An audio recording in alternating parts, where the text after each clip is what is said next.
की इस क्लास में जानेंगे रहित्य कहाँ से, मीनिंग ऑफ स्टॉक। ठीक है, रहित्या क्या होता है या स्टॉक क्या होता है, इसके बारे में जानेंगे।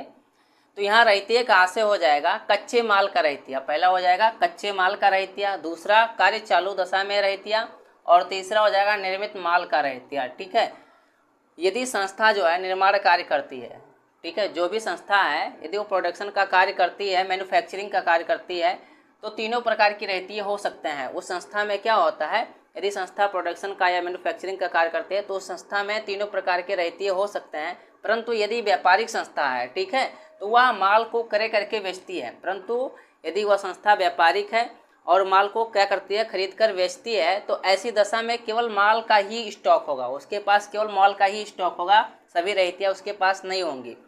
और जब केवल स्टॉक शब्द दिया हो तो इसका आशय उपयुक्त में से एक या एक से अधिक सब स्टॉक हो सकते हैं।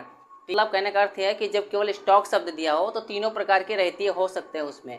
ठीक है, अब देखो रहित्य की हानि क्या होता है, लॉस ऑफ स्टॉक।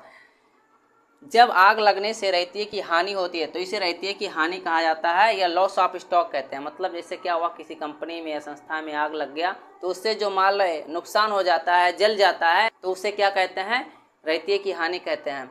और इस हानि से व्यवसाय का कार्य क्या होता है, बंद हो जाता है। जो व्यवसाय कार्य कर रहा था किसी भी संस्था में, ठीक है, यदि आग लग गया तो उसका कार्य क्या हो जाएगा, बंद हो जाएगा, क्योंकि सब कुछ जलकर खत्म हो जाता है। अतः इसका बीमा कराया जाता है, इससे संस्था को कुछ अमाउंट मिल सके।